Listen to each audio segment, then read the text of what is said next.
మాతృభాషకు విలువనిచ్చే తమిళగడ్డకు ఇప్పుడు అభివృద్ధి ఎంతో అవసరమని ఏపీ ముఖ్యమంత్రి చంద్రబాబు పేర్కొన్నారు.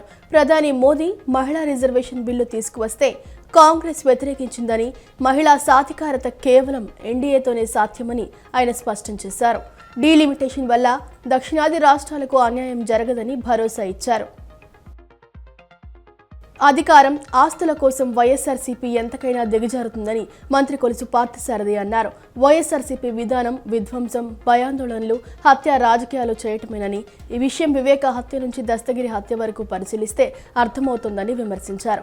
హత్యలు చేయిస్తారు, పరామర్శించి మొసలి కన్నీరు కారుస్తారని ఆరోపించారు. సింగపూర్లో ఏపీ మంత్రులకు వివిధ అంశాలపై శిక్షణ కార్యక్రమాలు నిర్వహిస్తున్నారు. సింగపూర్లోని అవర్ టాంపైన్స్ హబ్ను మంత్రుల బృందం సందర్శించింది. సింగపూర్లో అతిపెద్ద లైఫ్ స్టైల్ సెంటర్గా ఉన్న టాంపైన్స్ హబ్ని పరిశీలించాయి. క్రీడలు, థియేటర్లు, స్విమ్మింగ్ పూల్స్, లైబ్రరీలు, షాపింగ్ మాల్తో టాంపైన్స్ హబ్ రిక్రియేషన్ హబ్గా ఉంది. అవర్ టాంపనీస్ హబ్లో ఉన్న ఫెస్టివ్ ఆర్ట్స్ థియేటర్ను మంత్రులు నారాయణ, బీసీ జనార్దన్ రెడ్డి, అనగాని సత్యప్రసాద్, అచ్చెన్నాయుడు, వంగలపూడి అనిత సందర్శించారు. డీలిమిటేషన్ అంశంపై ముఖ్యమంత్రి నారా చంద్రబాబు నాయుడు తప్పుడు ప్రచారం చేస్తున్నారని భారత కమ్యూనిస్టు పార్టీ రాష్ట్ర కార్యదర్శి వి శ్రీనివాసరావు విమర్శించారు. రాష్ట్ర విభజన హామీల ప్రకారం ఇప్పటికే ఆంధ్రప్రదేశ్కు 225 సీట్లు పెరగాల్సి ఉందని, ఇప్పుడు మరోసారి డీలిమిటేషన్ జరిగితే అదనంగా 83 స్థానాలు పెరిగే అవకాశం ఉందన్నారు. మహిళా బిల్లు ఆమోదం జరగదని బీజేపీకి ముందే తెలుసని, అందుకే రాజకీయ లాభం కోసం ఈ అంశాన్ని ఉపయోగించుకుందని ఆరోపించారు. సివిల్ సర్వెంట్స్ రూల్ ఆఫ్ లాకు లోబడి తన విధులను సమర్థవంతంగా సేవలు అందించేందుకు కృషి చేయాల్సిన ఆవశ్యకత ఎంతైనా ఉందని ప్రభుత్వ ప్రధాన కార్యదర్శి జి సాయి ప్రసాద్ స్పష్టం చేశారు. 2047 నాటికి భారతదేశాన్ని అభివృద్ధి చెందిన దేశంగా మార్చాలనే లక్ష్యానికి అనుగుణంగా అధికారులు శ్రమించాలని కోరారు. విల్ సర్వెంట్గా ఎల్లప్పుడూ ఆదర్శవంతంగా ఉండాలని, అదే సమయంలో తన పనితీరును మెరుగుపరుచుకునేందుకు నిరంతరం విజ్ఞానాన్ని, ఆధునిక సాంకేతికతను అలవర్చుకోవాలని సూచించారు. మచిలీపట్నం సర్వజన ప్రభుత్వ ఆసుపత్రిలో మంత్రి కొల్లు రవీంద్ర బైక్పై వచ్చి ఆకస్మిక తనిఖీలు నిర్వహించారు. పార్కింగ్ చేయకుండా అడ్డదిడ్డంగా ఉన్న వాహనాలను చూసి సెక్యూరిటీ విభాగంపై తీవ్ర ఆగ్రహం వ్యక్తం చేశారు. ఓపీలో రోగులకు అందుతున్న వైద్య సేవల గురించి రోగులను అడిగి తెలుసుకున్నారు. పారిశుద్ధ్య, పార్కింగ్ వ్యవస్థను మెరుగుపరచాలని మంత్రి కొల్లు రవీంద్ర ఆదేశించారు. విజయవాడ ఇంద్రకీలాద్రిపై ఆదిశంకరాచార్య జయంతి సందర్భంగా chairman Borra Radhakrishna, AEO B V Reddy ఆధ్వర్యంలో నగరోత్సవం అత్యంత వైభవంగా జరిగింది. చిన్నారుల వేషధారణలు, కోలాటాలు, వేద మంత్రోచ్చరణల మధ్య సాగిన ఈ శోభాయాత్రలో వందలాది మంది భక్తులు పాల్గొన్నారు. దేశ ప్రధానమంత్రిని ఉద్దేశించి కాంగ్రెస్ అధ్యక్షుడు మల్లికార్జున్ ఖర్గే టెర్రరిస్ట్ అని వ్యాఖ్యానించడంపై బీజేపీ జాతీయ కౌన్సిల్ సభ్యులు విష్ణువర్ధన్ రెడ్డి తీవ్రంగా మండిపడ్డారు. విజయవాడలో విడుదల చేసిన ఒక ప్రకటనలో ఆయన మాట్లాడుతూ, ఇటువంటి వ్యాఖ్యలు దేశ రాజకీయాల స్థాయిని దిగజార్చేవిగా ఉన్నాయని ఆయన విమర్శించారు.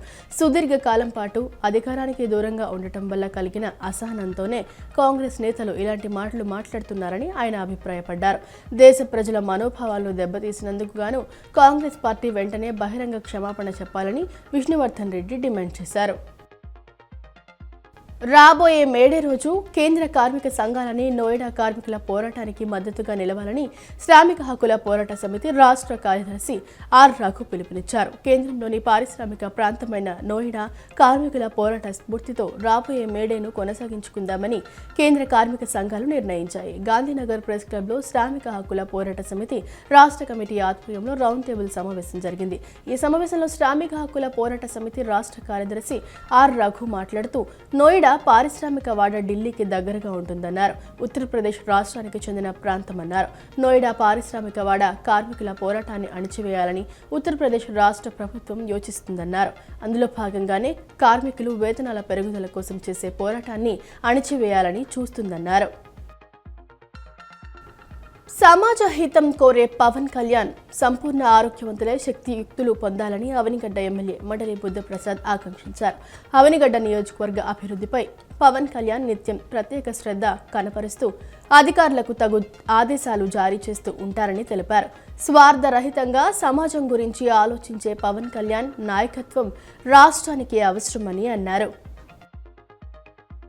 ముఖ్యమంత్రి చంద్రబాబు నాయుడు P4 పథకం స్ఫూర్తితో టీడీపీ యువనేత బోండా సిద్ధార్థ తన సొంత ఖర్చులతో కటారి శివకుమారి కుటుంబానికి 35,000 విలువైన చెరుకు రసం యంత్రాన్ని అందించి అండగా నిలిచారు. పాయకాపురం రైతు మార్కెట్ వద్ద ఈ యంత్రాన్ని ప్రారంభించడమే కాకుండా వ్యాపార పెట్టుబడి కోసం మరో 10,000 అందించి ఆ నిరుపేద కుటుంబానికి స్థిరమైన జీవనోపాధిని కల్పించారు. వేసవి సెలవుల నేపథ్యంలో విద్యార్థుల భద్రతకు అత్యధిక ప్రాధాన్యం ఇస్తూ విద్యాశాఖ కీలక ఆదేశాలు జారీ చేసింది. కాల్వలు, చెరువులు, నదులు వంటి నీటి ప్రాంతాలకు పెద్దల పర్యవేక్షణ లేకుండా విద్యార్థులు వెళ్లకూడదని హెచ్చరించింది. వేసవి తీవ్రతను దృష్టిలో ఉంచుకుని మధ్యాహ్నం 12 గంటల నుంచి 4 గంటల వరకు బయటకు వెళ్లకుండా జాగ్రత్తలు తీసుకోవాలని సూచనలు జారీ చేసింది. ప్రజల గుమ్మం వద్దకు కూటమి ప్రభుత్వ పాలన చేరాలన్నదే తమ లక్ష్యమని ఎమ్మెల్యే వెనిగండ్ల రాము అన్నారు. స్మార్ట్ ఫోన్లు అందుకున్న బుక్ కీపర్ సోదరీమణులందరూ గ్రామ స్థాయిలో ప్రభుత్వానికి, ప్రజలకు వారధిగా పనిచేయాలన్నారు. మీ పని మరింత సులభతరం చేయడానికి, డిజిటల్ పాలన అందించడానికి రాష్ట్ర ప్రభుత్వం అందించిన స్మార్ట్ ఫోన్లను సద్వినియోగం చేసుకోవాలని సూచించారు.